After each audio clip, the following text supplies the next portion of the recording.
Hello friend, आप सभी को हमारे चैनल पे स्वागत है। आज की इस वीडियो में हम आप लोग को बताएंगे निर्देशांक ज्यामिति का इम्पोर्टेंट क्वेश्चन जो एग्जाम में बार बार पूछे जाते हैं, चाहे सब्जेक्टिव में पूछा जाए या तो ऑब्जेक्टिव में। निश्चित ही इस टाइप के क्वेश्चन आपको एग्जाम में मिलेगा। आइए देखिए आज का क्वेश्चन क्या है। देखिए, के का मान ज्ञात कीजिए यदि बिंदु ए 2,3, बी 4, और सी 6, -3 संरेखी है। तो इसमें देखिए आपसे पूछा जाता है के का मान निकालने के लिए। तो के का मान कैसे निकालेंगे? तो के का मान निकालने के लिए सबसे पहले आपको त्रिभुज का सूत्र याद होना चाहिए।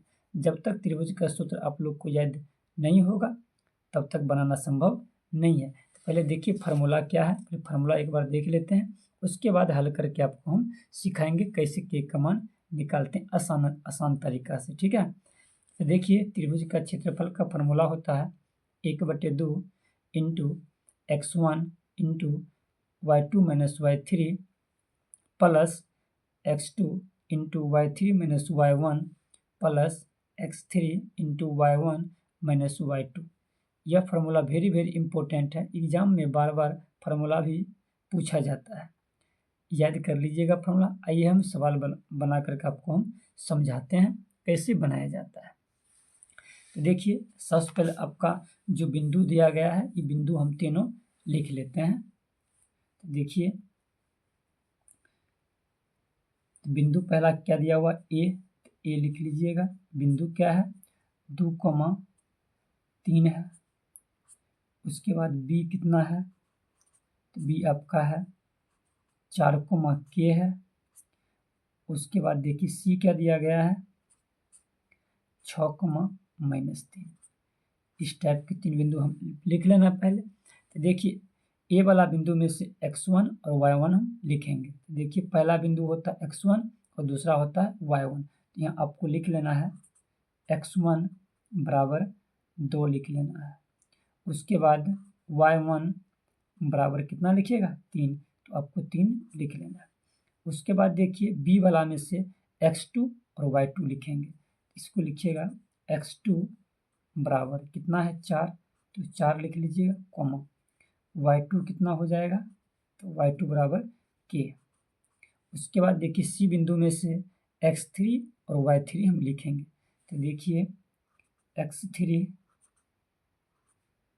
बराबर 6, उसके बाद y3 बराबर आ जाएगा -3। इस प्रकार से लिखने के बाद आपको त्रिभुज का सूत्र लिख लीजिएगा ताकि बैठाने में आसानी हो। तो देखिए हम त्रिभुज का क्षेत्रफल लिखते हैं।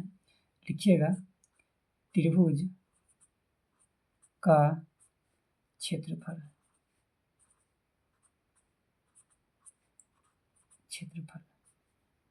तो देखिए 1/2 bracket x1 into y2 minus y3 bracket बंद कर दीजिएगा, प्लस उसके बाद x2 into y3 minus y1। उसके बाद फिर लिखिएगा x3 into y1 minus y2 bracket बंद कर दीजिएगा। इस प्रकार आपको लिख लेना है।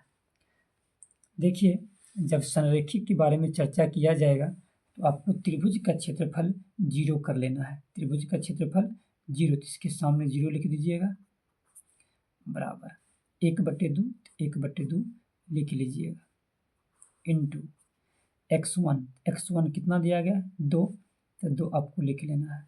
फिर ब्रैकेट है तो ब्रैकेट लेंगे।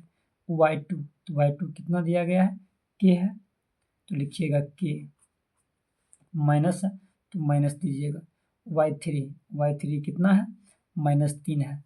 एगो सवाल में माइनस है, एगो सूत्र में माइनस है, तो माइनस माइनस क्या हो जाएगा प्लस हो जाएगा, 3 हो जाएगा। ब्रैकेट बंद कर दीजिएगा, प्लस तो प्लस। उसके बाद x2 कितना दिया गया 4, तो आपको 4 लिख लेना है, इंटू y3 कितना है -3, तो -3 लिख लेना है। उसके बाद देखिए y1 कितना दिया हुआ है 3, तो आपको 3 लिख लेना है माइनस दे करके, ब्रैकेट बंद कर दीजिएगा, प्लस। उसके बाद देखिए x3 कितना दिया गया है 6, तो आपको 6 लिख लेना है, ब्रैकेट दे दीजिएगा। उसके बाद y1 कितना दिया गया है 3, तो आपको 3 लिख लेना है, माइनस है तो -2। y2 कितना है, तो y2 देखिए कितना है, y2 आपका k है, तो आपको लिख लीजिएगा k, ब्रैकेट बंद कर दीजिएगा। अब इसके बाद हल कीजिए, 0 1/2 ब्रैकेट लीजिएगा। अब 2 से दोनों में, क्योंकि k + 3 थी, दोनों जुट नहीं सकता है, क्योंकि एक चर है एक और चर है, तो दोनों जुट नहीं सकता है, तो 2 से हम क्या करेंगे, इस दोनों पद में गुना कर देंगे, तो 2 से गुना करेंगे k में, तो क्या हो जाएगा 2k हो जाएगा, प्लस तो प्लस 2 में गुना करना है 3 से, तो 3 दूनी कितना हो जाएगा 6। ये बॉक्स का क्रिया खत्म हो गया है। अब प्लस है तो प्लस लीजिए, 4 है तो 4 लिखिएगा, गुना चिन्ह दीजिएगा, -3 और -3 जोड़ के कितना हो जाएगा -6, तो लिखिएगा -6 प्लस। उसके बाद देखिए यहाँ भी एक चर है एक अचर है एक चर है, तो दोनों जुट नहीं सकता है, तो दोनों पद में कितना से गुना करना पड़ेगा 6 से, तो 6 × 18 माइनस 6 में गुना कीजिएगा k से, तो कितना हो जाएगा 6k हो जाएगा, ब्रैकेट बंद कर दीजिएगा। उसके बाद आगे देखिए, आगे और हल करते हैं, 0 लिख लीजिएगा बराबर 1/2 लिख लीजिएगा। अब देखिए 2 के यहाँ प्लस में है और यहाँ 6 के माइनस में है, तो घटेगा तो कितना बच जाएगा, तो -4k बचेगा, -4k बच जाएगा। उसके बाद देखिए यहाँ पर इसको हल करते हैं, तो लिखिएगा +6 6 चौका 24, तो प्लस माइनस माइनस हो जाएगा, तो -24 प्लस 18, यही बच गया, ब्रैकेट बंद कर दीजिएगा। अब आगे देखिए 0 लिख लीजिएगा बराबर 1/2। अब यहाँ देखिए -4k, अब देखिए प्लस वाला 2 संख्या, एक 6 है एक 18 है, दोनों को जोड़ेगा तो कितना आ जाएगा 24 आ जाएगा, तो 24 को लिख लेना है। फिर -24 है तो -24 को भी लिख लेना है। अब देखिए -24 + 24 आपस में क्या होगा, प्लस माइनस कट जाएगा, तो यहाँ देखिए 0 बराबर 1/2 गुना -4k। अब देखिए यहाँ से कैंसिल कीजिए, 2 दूनी 4 कट जाएगा, तो बच जाएगा क्या,